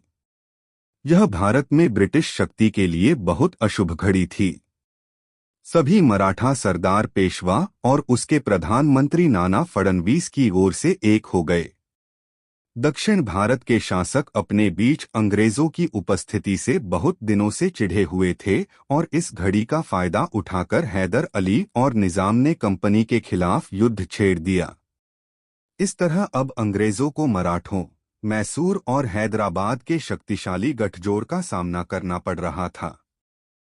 इसके अलावा 1776 में अमेरिका की जनता ने विद्रोह कर दिया था और इस लड़ाई में अंग्रेजों की हार पर हार हो रही थी। फ्रांसीसी अपने पुराने प्रतिद्वंद्वियों की इन कठिनाइयों का फायदा उठाना चाहते थे और उसका भी मुकाबला अंग्रेजों को करना पड़ रहा था। पर भारत में इस समय अंग्रेजों का नेतृत्व जोशीला और अनुभवी गवर्नर जनरल वारेन हेस्टिंग्ज कर रहा था। उसने पूरे विश्वास और दृढ़ता के साथ अपने कदम उठाए। युद्ध में जीत किसी पक्ष की नहीं हुई और युद्ध थमसा गया। वर्ष 1782 की सलबई की संधि के साथ शांति स्थापित हुई। इस संधि के अनुसार स्थिति को जैसी वह थी वैसी ही बनाए रखना था। इससे अंग्रेज भारतीय शासकों की मिलीजुली शक्ति का सामना करने से बच गए। इस युद्ध में, जिसे प्रथम आंग्ल मराठा युद्ध कहा जाता है, किसी की जीत नहीं हुई, मगर इससे अंग्रेज 20 वर्षों के लिए मराठों की ओर से निश्चित हो गए, जो तब भारत की सबसे बड़ी शक्ति थे। इस समय का लाभ उठाकर अंग्रेजों ने बंगाल सीडे में अपनी स्थिति को मजबूत बनाया, जबकि मराठे आपसी झगड़ों में अपनी शक्ति बर्बाद करते रहे। इसके अलावा सलबई की संधि के कारण अंग्रेज मैसूर पर दबाव डालने में सफल रहे, क्योंकि मराठों ने उनसे वादा किया कि हैदर अली से अपनी खोई हुई जमीन वापस लेने में वे अंग्रेजों की सहायता करेंगे। अंग्रेज फिर एक बार भारतीय शासकों में फूट डालने में सफल रहे। इस बीच 1780 में हैदर अली से युद्ध एक बार फिर आरंभ हो गया। अपने पुराने कारनामे दोहराते हुए हैदर अली ने कर्नाटक में अंग्रेज सेनाओं को बार बार हराया और उन्हें बड़ी संख्या में आत्मसमर्पण करने पर बाध्य कर दिया। जल्द ही लगभग पूरा कर्नाटक उसके कब्जे में आ गया, पर अंग्रेजों की शक्ति और कूटनीति ने एक बार फिर उन्हें बचा लिया। वारेन हेस्टिंग्ज ने निजाम को गुंटूर का जिला देकर तोड़ लिया और उसे ब्रिटिश विरोधी गठजोड़ से अलग करा दिया। वर्ष 1781 से 82 में उसने मराठों से शांति समझौता कर लिया और इस तरह उसकी सेना का एक बड़ा भाग मैसूर के साथ युद्ध के लिए मुक्त हो गया। जुलाई 1781 में आयरकूट की कमान में ब्रिटिश सेना ने पोर्टो नोवो में हैदर अली को हराकर मद्रास को बचा लिया। दिसंबर 1782 में हैदर अली की मृत्यु के बाद उसके बेटे टीपू सुल्तान ने युद्ध जारी रखा। चूंकि दोनों में से कोई भी पक्ष दूसरे को हराने की स्थिति में न था, इसलिए उन्होंने मार्च 1784 में शांति संधि कर ली और एक दूसरे को जीते हुए सारे इलाके लौटा दिए। इस तरह यह तो सिद्ध हो गया कि अंग्रेज अभी इतने कमजोर हैं कि मराठों या मैसूर को नहीं हरा सकते, पर भारत में अपने बलबूते पर खड़े होने की योग्यता उन्होंने निश्चित ही दिखा दी थी। मैसूर के साथ अंग्रेजों का तीसरा टकराव उनके लिए अधिक लाभप्रद सिद्ध हुआ। वर्ष 1784 की संधि ने टीपू और अंग्रेजों के झगड़े की जड़ को समाप्त नहीं किया था, बल्कि युद्ध को केवल टाल भर दिया था। ईस्ट इंडिया कंपनी के अधिकारी टीपू के जानी दुश्मन थे। वे उसे दक्षिण में अपना सबसे शक्तिशाली शत्रु समझते थे, जो दक्षिण भारत की जीत में उनके लिए प्रमुख बाधक बना हुआ था। टीपू भी अंग्रेजों से सख्त नफरत करता था और अपनी स्वाधीनता के लिए सबसे बड़ा खतरा समझकर उन्हें भारत से बाहर खदेड़ने पर अड़ा हुआ था। दोनों के बीच 1789 में फिर युद्ध भड़क उठा और अंततः 1792 में टीपू की हार हुई। श्रीरंगपट्टनम में हुई संधि के अनुसार टीपू ने अपना आधा राज्य अंग्रेजों और उसके सहयोगियों को दे दिया और 330 लाख रुपए हर्जाना भी दिया। लॉर्ड वेलेस्ली के काल में अंग्रेजों का प्रसार। भारत में ब्रिटिश शासन का दूसरा बड़ा प्रसार लॉर्ड वेलेस्ली 1798 से 1805 के काल में हुआ। वह 1798 में ऐसे समय में भारत आया था जब अंग्रेज पूरी दुनिया में फ्रांस के साथ जिंदगी और मौत की लड़ाई लड़ रहे थे। इस समय तक अंग्रेजों की नीति यह थी कि अपने लाभों और साधनों की स्थिति को सुदृढ़ बनाया जाए और नए इलाके तभी जीते जाएं जब बड़े भारतीय शासकों को दुश्मन बनाए बिना सुरक्षापूर्वक ऐसा कर सकना संभव हो।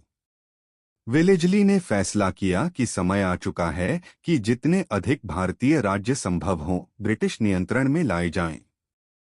वर्ष 1797 तक दो प्रमुख भारतीय शक्तियों अर्थात मैसूर और मराठों की शक्ति क्षीण हो चुकी थी। भारत में राजनीतिक परिस्थितियां प्रसार के लिए अनुकूल थीं। प्रसार करना अब आसान भी था और लाभप्रद भी। अपने राजनीतिक उद्देश्य पूरे करने के लिए वेलेजली ने 3 उपायों का सहारा लिया: सहायक संधि प्रथा, खुला युद्ध और पहले से अधीन बनाए जा चुके शासकों का इलाका हड़पना। किसी भारतीय शासक को पैसा लेकर ब्रिटिश सेना की मदद देने की नीति तो बहुत पुरानी थी, फिर भी वेलेजली ने इस नीति को एक निश्चित रूपरेखा दी और इसका उपयोग भारतीय शासकों को कंपनी के अधीन बनाने के लिए किया।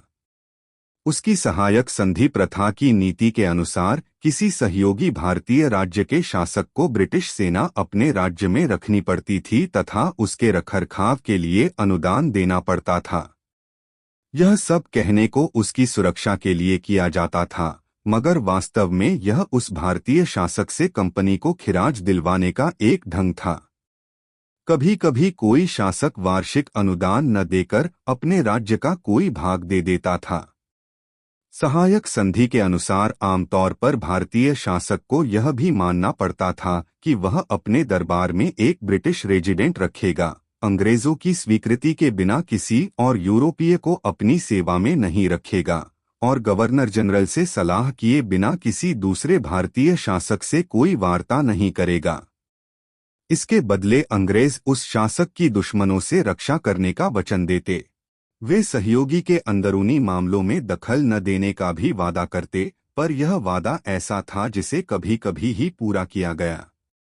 वास्तव में सहायक संधि पर हस्ताक्षर करके कोई भारतीय राज्य अपनी स्वाधीनता लगभग गंवा ही बैठता था।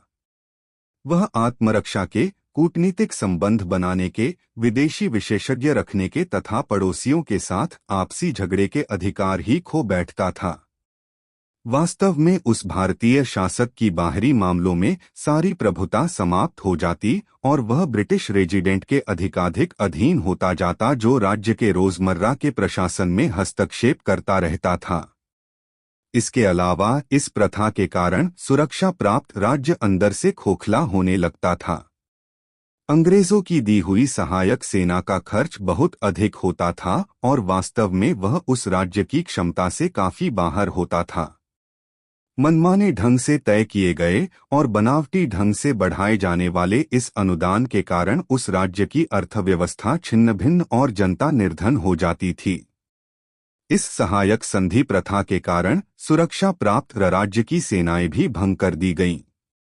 लाखों सैनिक और अधिकारी अपनी पैतृक जीविका से वंचित हो गए, जिससे देश में बदहाली और गरीबी फैल गई। इसके अलावा सुरक्षा प्राप्त राज्यों के शासक अपनी जनता के हितों को अनदेखा तथा उनका दमन करने लगे, क्योंकि अब उन्हें जनता का डर नहीं रह गया था। चूंकि अंग्रेजों ने उन्हें अंदरूनी और बाहरी दुश्मनों से रक्षा का वचन दिया था, इसलिए उनमें अब अच्छे शासक बनने का कोई लोभ नहीं रह गया। दूसरी तरफ सहायक संधि की प्रथा अंग्रेजों के लिए अत्यंत लाभदायक थी।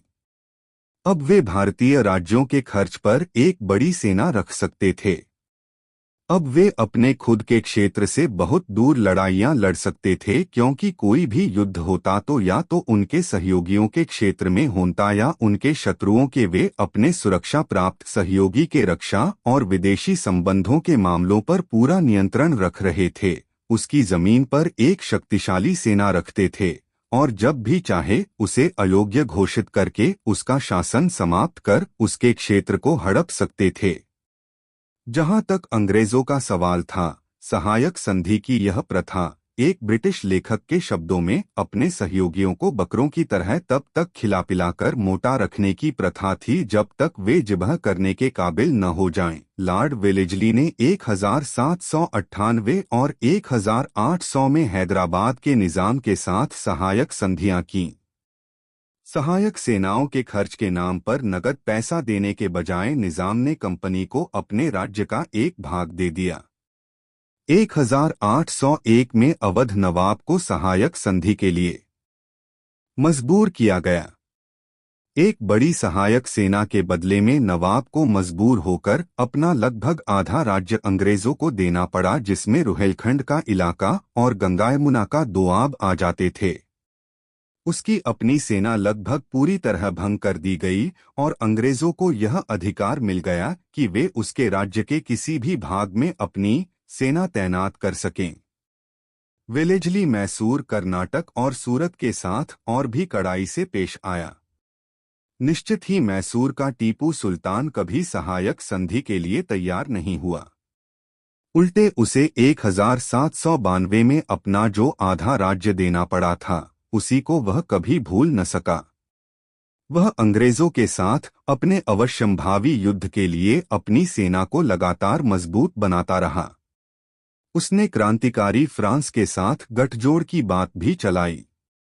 उसने एक ब्रिटिश विरोधी गठजोड़ बनाने के लिए अफगानिस्तान, अरब और तुर्की को भी अपने दूत भेजे। ब्रिटिश सेना ने 1799 में टीपू पर हमला किया और एक संक्षिप्त मगर भयानक युद्ध के बाद फ्रांसीसी सहायता पहुंचने के पहले ही उसे हरा दिया। टीपू ने अभी भी गिड़गिड़ाकर शांति की भीख मांगने से इनकार कर दिया। उसने गर्वपूर्वक घोषणा की कि काफिरों का दयनीय दास बनकर और उनके पेंशन प्राप्त राजाओं और नवाबों की सूची में शामिल होकर जीने से अच्छा एक योद्धा की तरह मर जाना है। अपनी राजधानी श्रीरंगपट्टम की रक्षा करते हुए वह 4 मई 1799 को बहादुरों की मौत मरा। उसकी सेना अंत तक वफादार बनी रही। टीपू का लगभग आधा राज्य अंग्रेजों और उनके सहयोगी निजाम के बीच बंट गया। मैसूर राज्य का शेष भाग उन राजाओं के वंशजों को वापस दे दिया गया जिनसे हैदर अली ने राज्य छीना था। नए राजा को मजबूर करके एक विशेष सहायक संधि पर हस्ताक्षर कराए गए कि गवर्नर जनरल आवश्यकता समझे तो राज्य का शासन खुद संभाल ले। वास्तव में मैसूर को कंपनी पर पूरी तरह आश्रित बना दिया गया। 1801 में लॉर्ड वेलेजली ने कर्नाटक के पिठू नवाब पर एक नई संधि लाद दी और उसे मजबूर किया कि वह पेंशन लेकर अपना राज्य कंपनी को सौंप दे। अब मैसूर से मालाबार समेत जो क्षेत्र छीने गए थे, उनमें कर्नाटक को मिलाकर मद्रास प्रेसिडेंटी बनाई गई जो 1947 तक जारी रही। इसी तरह तंजौर और सूरत राज्य भी हड़प लिए गए और उनके शासकों को पेंशन देकर किनारे कर दिया गया। अब एक प्रमुख शक्ति के रूप में केवल मराठे ही ब्रिटिश प्रभुत्व से बचे हुए थे। अब वेलेजली ने उनकी ओर ध्यान देना आरंभ किया और उनके अंदरूनी मामलों में खुलकर हस्तक्षेप करने लगा। इस समय माठा साम्राज्य 5 बड़े सरदारों का एक महासंघ था। ये थे पूना को पेशवा, बड़ौदा का गायकवाड़, ग्वालियर का सिंधिया, इंदौर का होलकर और नागपुर का भोंसले। पेशवा इस महासंघ का नाम मात्र का प्रमुख था, लेकिन ये सभी सरदार आपसी झगड़ों में कटमर रहे थे और बढ़ते हुए विदेशियों के खतरे की ओर से बेखबर थे। वेलेजली ने बार बार पेशवा और सिंधिया के आगे सहायक संधि का प्रस्ताव रखा था, मगर दूरदर्शी नाना फडणवीस ने इस जाल में फंसने से इनकार कर दिया था। मगर 25 अक्टूबर 1802 को जब दिवाली के दिन होलकर में पेशवा और सिंधिया की मिलीजुली सेना को हरा दिया तो कायर पेशवा बाजीराव द्वितीय भागकर अंग्रेजों की शरण में जा पहुंचा और वर्ष 1802 के अंतिम दिन उसने बसाई में एक सहायक संधि पर हस्ताक्षर कर दिए। यह जीत कुछ आसानी से ही मिल गई थी, मगर एक बात पर वेलेजली गलत था। अभिमानी मराठा सरदार बिना लड़ाई के अपनी स्वाधीनता की परंपरा छोड़ने वाले नहीं थे। मगर संकट की इस घड़ी में भी वे साझे शत्रु के खिलाफ एकजुट नहीं हुए। जब सिंधिया और भोंसले अंग्रेजों से लड़ रहे थे, तब होलकर चुपचाप दूर पड़ा था और गायकवाड़ अंग्रेजों की मदद कर रहा था।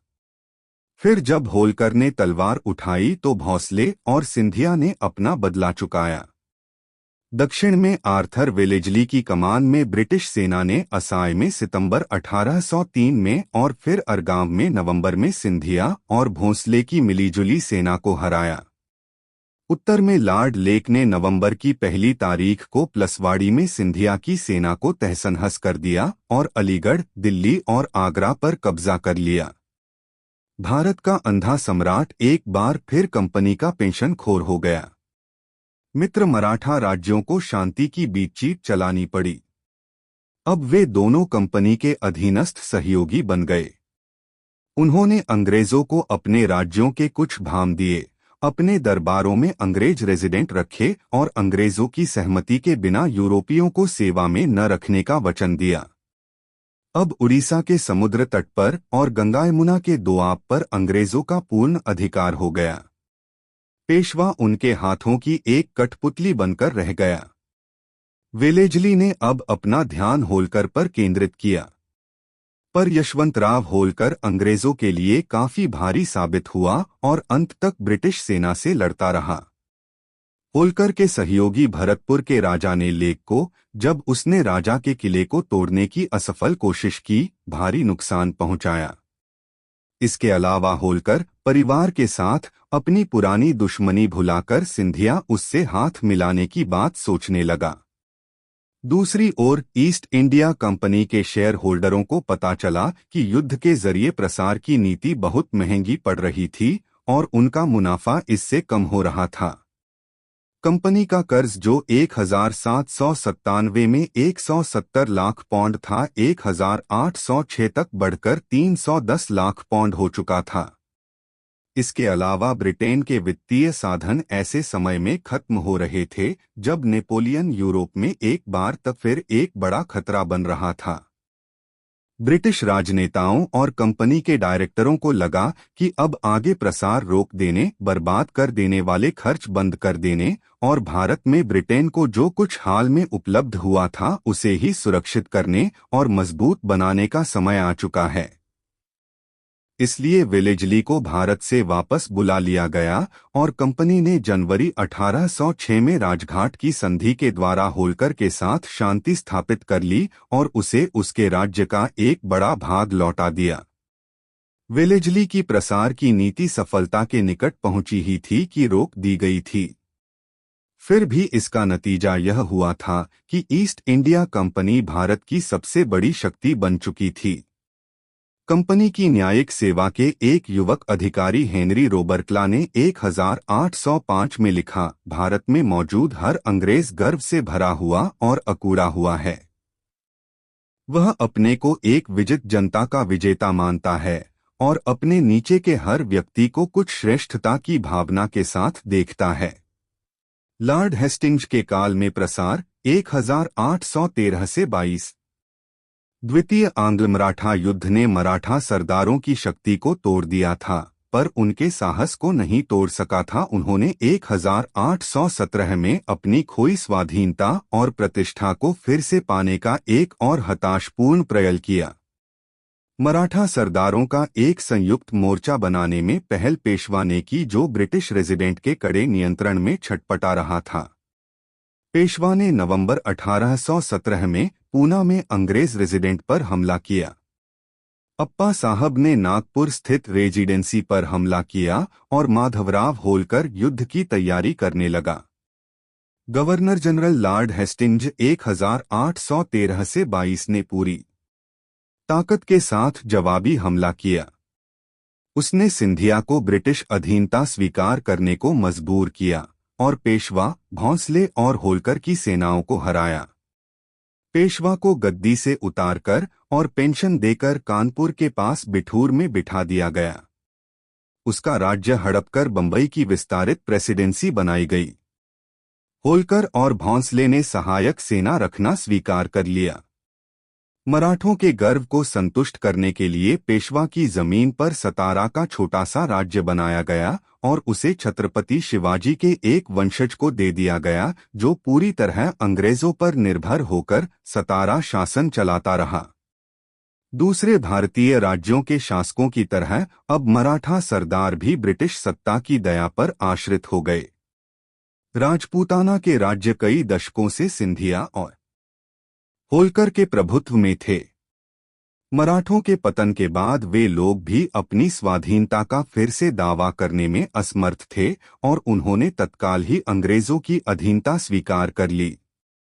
इस तरह 1818 तक पंजाब और सिंध को छोड़कर पूरा भारतीय उपमहाद्वीप अंग्रेजों के नियंत्रण में आ चुका था। इस पूरे क्षेत्र के एक भाग पर सीधे अंग्रेजों का शासन था और बाकी भाग पर अनेक भारतीय शासक राज्य कर रहे थे, जिन पर अंग्रेजों का पूरा पूरा जोर चलता था। इन राज्यों के पास अपनी सेनाएं नहीं के बराबर थीं और उनके कोई स्वतंत्र विदेशी संबंध नहीं थे। उनके राज्यों में उन्हीं पर नियंत्रण रखने के लिए जो ब्रिटिश सेना तैनात थी, उसके भारी खर्च उनको उठाने पड़ते थे। वे अपने अंदरूनी मामलों में स्वायत्त तो थे, मगर इस सिलसिले में भी रेजिडेंट के रूप में अंग्रेजों के अधिकार को स्वीकार करते थे। वे लगातार आजमाइश की हालत में बने रहे। ब्रिटिश शासन को सुदृढ़ बनाने का काम 1818 से 57, पूरे भारत को जीतने का काम अंग्रेजों ने 1818 से 1857 तक के काल में किया। सिंध और पंजाब भी जीत लिए गए तथा अवध, मध्य प्रांत और बहुत सारे छोटे छोटे राज्यों का अधिग्रहण कर लिया गया।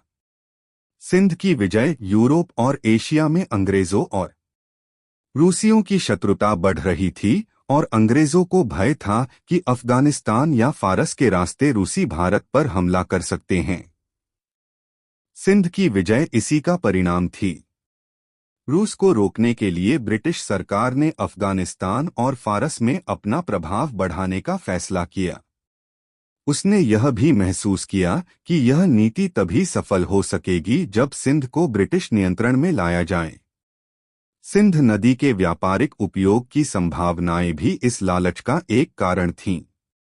1832 की एक संधि के द्वारा सिंध की सड़कों और नदियों को ब्रिटिश व्यापार के लिए खोल दिया गया था। सिंध के अमीर कहलाने वाले सरदारों से 1839 में एक सहायक संधि पर हस्ताक्षर कराए गए।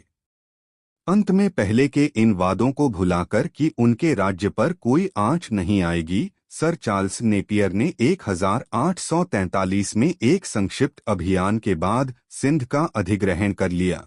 इससे पहले नेपियर ने अपनी डायरी में लिखा था कि हमें सिंध पर कब्जा करने का कोई हक नहीं है, फिर भी हम ऐसा करेंगे, और यह बदमाशी का एक बहुत ही लाभदायक, उपयोगी और मानवीय उदाहरण होगा। यह काम करने के बदले उसे पुरस्कार स्वरूप 7 लाख रुपए मिले।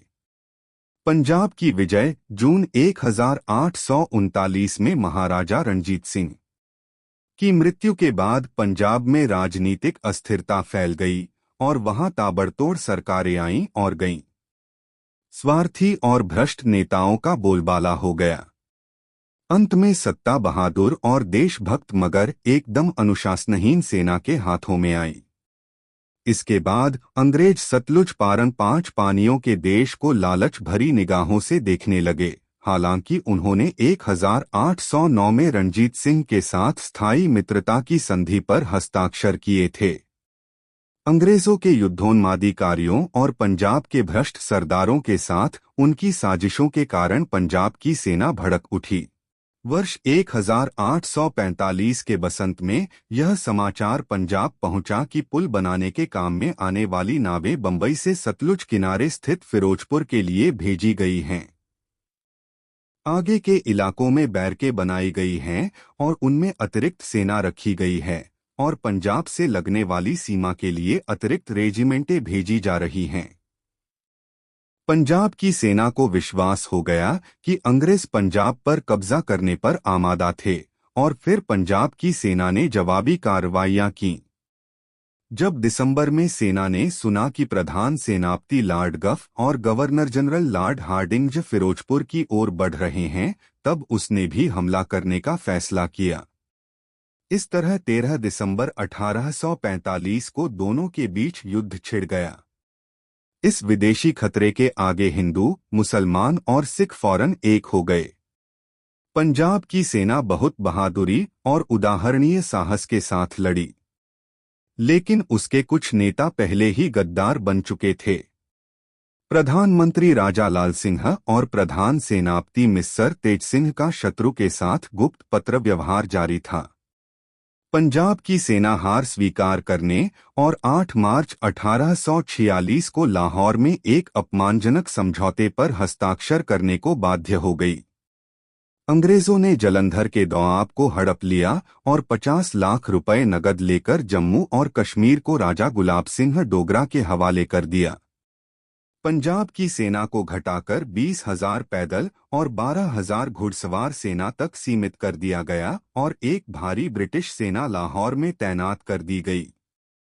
बाद में 16 दिसंबर 1846 को एक और समझौता हुआ, जिसके अनुसार राज्य के एक विभाग के सारे मामलों में लाहौर स्थित अंग्रेज रेजिडेंट को पूरा अधिकार दे दिया गया। इसके अलावा राज्य के किसी भी भाग में सेना तैनात करने की छूट अंग्रेजों को मिल गई।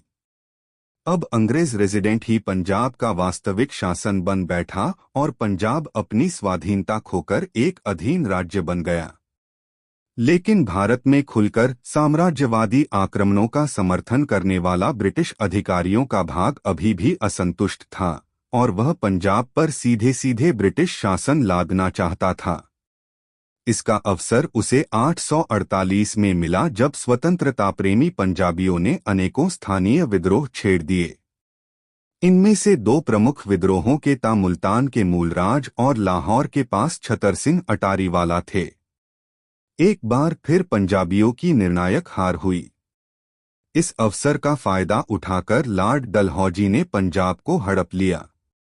इस तरह भारत का अंतिम स्वाधीन राज्य भी भारत के ब्रिटिश साम्राज्य में मिला लिया गया। डलहौजी की अधिग्रहण की नीति 1848 से 56। लॉर्ड डलहौजी 1848 में गवर्नर जनरल बनकर भारत आया। वह शुरू से ही इस बात पर आमादा था कि जितने बड़े इलाके पर संभव हो प्रत्यक्ष ब्रिटिश शासन स्थापित किया जाए। उसने घोषणा की थी कि भारत के सभी देशी राज्यों का खात्मा अब कुछ ही समय की बात है। उसकी नीति का उद्देश्य भारत को ब्रिटेन का निर्यात बढ़ाना था। दूसरे साम्राज्यवादी आक्रमणकारियों की तरह डलहौजी को भी विश्वास था कि भारत के देशी राज्यों के लिए ब्रिटेन का निर्यात इसलिए घट रहा था कि इन राज्यों के भारतीय शासक उनका शासन ठीक से नहीं चला रहे हैं। इसके अलावा वह समझता था कि भारतीय सहयोगी भारत में ब्रिटिश विजय में जितने सहायक हो सकते थे उतने हो चुके हैं और अब उनसे छुटकारा पाने में ही लाभ है। लॉर्ड डलहौजी ने अपनी अधिग्रहण की नीति के लिए जिस साधन का सहारा लिया वह था राज्य विलय का सिद्धांत, डॉक्ट्रिन ऑफ लैप्स। इस सिद्धांत के अनुसार अगर किसी सुरक्षा प्राप्त राज्य का शासक बिना एक स्वाभाविक उत्तराधिकारी के मर जाए तो उसका राज्य उसके दत्तक उत्तराधिकारी को नहीं सौंपा जाएगा, जैसी कि सदियों से इस देश में परंपरा चलती आ रही थी। इसके बजाय अगर उत्तराधिकारी गोद लेने के काम को पहले से अंग्रेज अधिकारियों की सहमति प्राप्त न होगी तो वह राज्य ब्रिटिश राज्य में मिला लिया जाएगा। 1848 में सतारा और वर्ष 1854 में नागपुर और झांसी समेत अनेक राज्यों का इसी सिद्धांत के अनुसार अधिग्रहण कर लिया गया था। डलहौजी ने अनेक भूतपूर्व शासकों के अधिकारों को मान्यता देने और उन्हें पेंशन देने से भी इनकार कर दिया। इस तरह कर्नाटक और सूरत के नवाबों और तंजौर के राजा की उपाधियां छीन ली गईं। इसी तरह भूतपूर्व पेशवा बाजीराव द्वितीय, जिसे बिठूर का राजा बना दिया गया था, जब मरा तो डलहौजी ने उसका वेतन या पेंशन उसके दत्तक पुत्र नाना साहब को देने से इनकार कर दिया।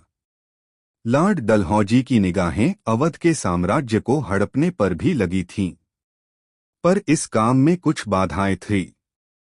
पहली यह कि बक्सर की लड़ाई के बाद से ही अवध के नवाब अंग्रेजों के सहयोगी रहे थे। इसके अलावा इन तमाम वर्षों में वे अंग्रेजों के सबसे अधिक आज्ञाकारी भी रहे थे। अवध के नवाब के कई उत्तराधिकारी थे और इसलिए उस पर राज्य विलय का सिद्धांत भी लागू नहीं किया जा सकता था। अवध के नवाब को राज्य से वंचित करने के लिए किसी और बहाने की जरूरत थी। अंत में लॉर्ड डलहौजी ने अवध की जनता की दशा सुधारने के विचार का सहारा लिया। नवाब वाजिद अली शाह पर इल्जाम लगाया गया कि उन्होंने अपना शासन ठीक से नहीं चलाया है और सुधार लागू करने से इनकार कर दिया है। इसके बाद उनके राज्य को 1856 में हड़प लिया गया। निःसंदेह अवध के शासन का पतन वहां की जनता के लिए कष्ट का कारण था। अवध के नवाब भी अपने समय के दूसरे शासकों की तरह स्वार्थी और अय्याशियों में डूबे हुए थे और प्रशासन ठीक से चलाने या जनता की भलाई करने की चिंता नहीं करते थे। पर इस हालात के लिए अंशतः अंग्रेज भी जिम्मेदार थे, जो 1801 से ही अवध पर नियंत्रण किए हुए थे और परोक्ष रूप से वहां राज कर रहे थे। वास्तव में डलहौजी का लालच इस कारण से था कि अवध अपनी बेपनाह दौलत के साथ मैनचेस्टर में तैयार मालों के लिए एक अच्छा बाजार बन सकता था। यही चीज थी जो उसकी तथाकथित मानवतावादी भावनाओं के पीछे काम कर रही थी। और ऐसे ही कारणों से कच्चे कपास की ब्रिटेन की बढ़ती मांग को पूरा करने के लिए डलहौजी ने 1853 में निजाम से बरार का कपास उत्पादक प्रांत ले लिया था। यह बात हमें स्पष्ट समझ लेनी चाहिए कि देशी राज्यों के बने रहने या हड़पे जाने का उस समय कोई अधिक महत्व नहीं रह गया था। वास्तव में तब कोई भारतीय राज्य था भी नहीं। सुरक्षा प्राप्त देशी राज्य भी उसी तरह ब्रिटिश साम्राज्य के भाग थे जिस तरह कंपनी के प्रत्यक्ष शासन वाले इलाके। अगर कुछ राज्यों पर ब्रिटिश नियंत्रण का स्वरूप बदला गया तो केवल अंग्रेजों की सुविधा के लिए। वहां की जनता के हित का इस परिवर्तन से कोई संबंध न था।